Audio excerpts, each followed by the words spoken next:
যিবিলাক মানুহৰ আচলতে কা আন্দোলনটোত বিশেষ কোনো অৰিহণা নাই, কা আন্দোলনটো আচলতে ধ্বংস কৰাৰ ক্ষেত্ৰতহে তেওঁলোকৰ অৰিহণা আছে, তেনে কেতবোৰ মানুহে এইকেইদিন আচলতে সংবাদ মাধ্যমত বহুত ডাঙৰ ডাঙৰ লেকচাৰ দি থকা আমি দেখিবলৈ পাইছোঁ। জুবিন গাৰ্গকো দেখিছোঁ। জুবিন গাৰ্গে কয় বোলে সমুজ্জ্বল কুমাৰ ভট্টাচাৰ্য আৰু তেওঁহে কা সন্দৰ্ভত তেওঁলোকৰ স্থিতিহে অটল আছে, বাকী সকলোবিলাক বিক্ৰী গ'ল। তেনেকুৱা ধৰণৰ কিছু কথা বতৰা আচলতে তেওঁলোকে কোৱা দেখিছোঁ। আচলতে ক'ত অধিকাৰ পাইছে এই মানুহবিলাকে এনেকুৱা ধৰণৰ কথা ক'বলৈ? আচলতে জাতীয় আন্দোলন এটাক দমন কৰাৰ ক্ষেত্ৰত চৰকাৰক সহযোগ কৰা মূল মানুহবিলাকৰ ভিতৰত চাগে জুবিন গাৰ্গ আৰু সমুজ্জ্বল ভট্টাচাৰ্য এই দুজন মানুহে আছিলে। আমি দেখিছিলোঁ যে যেতিয়া ৰাজপথত আমাৰ ছাত্ৰ সমাজ বা সৰ্বস্তৰ জনতাই, অসমৰ সকলো ৰাইজে আচলতে স্বতঃস্ফূৰ্তভাৱে নাগৰিকত্ব সংশোধনী আইনৰ বিৰুদ্ধে ৰাজপথলৈ ওলাই আহিছিলে, সেই যিটো ঐতিহাসিক আন্দোলন আছিলে, আমাৰ জীৱনকালত দেখা যিবিলাক আন্দোলন, কা আন্দোলনটোতকৈ আমিতো অসম আন্দোলনৰ কথা শুনিছোঁ যদিও আচলতে আমাৰ জীৱনত এনেকুৱা ধৰণৰ আচলতে সৰ্বাত্মক আন্দোলন আমি কেতিয়াও দেখা নাই। এনেকুৱা এটা জাতীয় আন্দোলনক ফলাফলবিহীনভাৱে আচলতে তেওঁলোকে ৰাজপথত হৈ থকা আন্দোলনটো খেলপথাৰৰ মাজলৈ লৈ যোৱা, নাচ গানৰ নৃত্য নাটিকলৈ আচলতে পৰ্যবেক্ষিত কৰা, সেই ক্ষেত্ৰততো জুবিন গাৰ্গৰ অৰিহণা আছে। জাতীয় আন্দোলন এটাক খেলপথাৰলৈ লৈ যোৱাৰ ক্ষেত্ৰততো সমুজ্জ্বল ভট্টাচাৰ্যৰহে আমি অৰিহণা দেখিছোঁ। তেওঁলোকৰ ভূমিকাৰ কাৰণে আচলতে কা আন্দোলনত অসমবাসী ৰাইজে পৰাজয় বৰণ কৰা বুলিয়ে ক'ম। নহ'লে সেই ঐতিহাসিক আন্দোলনটোত আমি ডেফিনেটলি অসম চৰকাৰক বাধ্য কৰাব পাৰিলোহেঁতেন যে অসমত কোনো কাৰণতে অসমবাসী ৰাইজে কা মানি নলয়। সেই কথাটো সৰ্বাত্মক ৰূপত আচলতে প্ৰতিষ্ঠা কৰিবলৈ তেওঁলোকৰ সুযোগ আছিলে, কিন্তু দুৰ্ভাগ্যবশতঃ আমি যিসকলে আচলতে কা আন্দোলনটোত পুলিচৰ নিৰ্যাতনৰ বলি হ'ব লগা হৈছিলে, এতিয়া আমিবোৰে একো কোৱাই নাই। ক'বলৈ গ'লে আমি যিহেতু সেই ঐতিহাসিক আন্দোলনটোত পৰাজয় বৰণ কৰিলোঁ, অসমবাসীয়ে আচলতে কা বাতিল কৰাব নোৱাৰিলোঁ, আমি সেই ক্ষেত্ৰত আচলতে চিৰিয়াছ।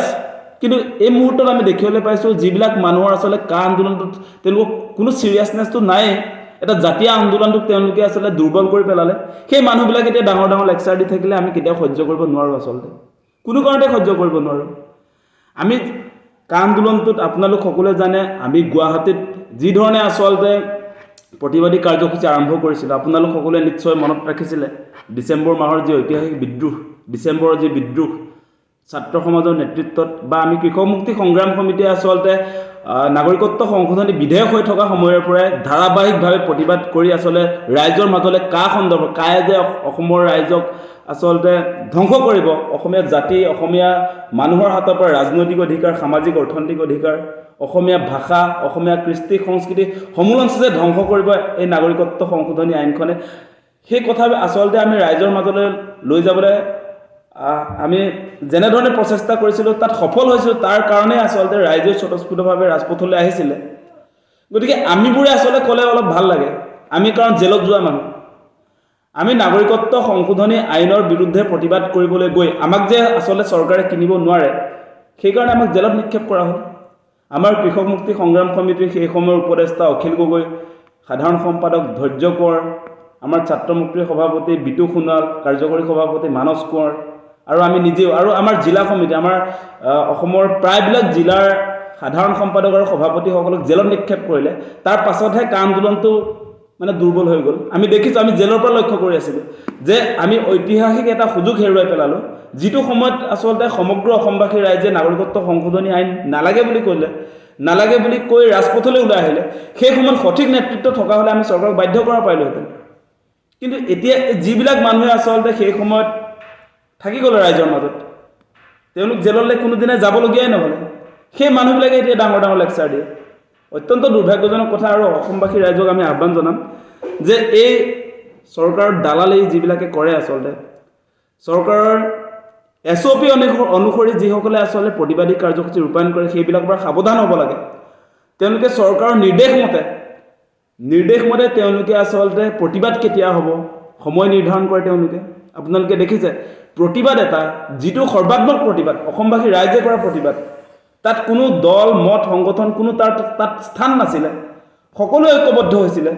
সেই প্ৰতিবাদটোত একাংশ আমাক জেলত নিক্ষেপ কৰাৰ পাছত একাংশ মানুহে তেওঁলোকে নিজৰ চৰকাৰৰ পৰা বুজাবুজি কৰি আছিলে, চৰকাৰৰ লগত তেওঁলোকে বুজাবুজি কৰি চৰকাৰৰ SOP অনুসৰি তেওঁলোকে যি প্ৰতিবাদী কাৰ্যসূচী চলালে পাছত আমি জেলৰ পৰা ইমানেই দুখ লাগিছিল যে আমি এনেকুৱা এটা ঐতিহাসিক আন্দোলনত আচলতে ফলাফলবিহীনভাৱে সমাপ্ত ঘটিল সেইটো আমি জেলত থাকি অত্যন্ত দুখ অনুভৱ কৰিছিলোঁ এতিয়া সেই মানুহবিলাকে এতিয়া ডাঙৰ ডাঙৰ লেকচাৰ দিলে আমি অত্যন্ত লাজ পাওঁ আচলতে তেওঁলোকৰ লাজ থকা উচিত আছিলে লজ্জাবোধ থকা মানুহে এনেকুৱা ধৰণৰ কথা বতৰা কেতিয়াও ক'ব নোৱাৰে যে জাতিৰ অস্তিত্ব ৰক্ষাৰ কাৰণে সমগ্ৰ অসমবাসী ৰাইজে যেতিয়া ৰাজপথলৈ আহিছিলে আপোনালোক সকলোৱে নিশ্চয় মনত ৰাখিছে আমাৰ 5জনকৈ তেজাল যুৱক ছেম ষ্টেফৰ্ড দীপাঞ্জল দাস ঈশ্বৰ নায়ক আমাৰ আব্দুল আলিম বিজেন্দ্ৰ পাংগিং আমাৰ 5জন আচলতে তেজাল যুৱকে আমাৰ সংগ্ৰামী সতীৰ্থ তেওঁলোকে বলিদান দিলে সেই বলিদান দিয়া আত্মবলিদান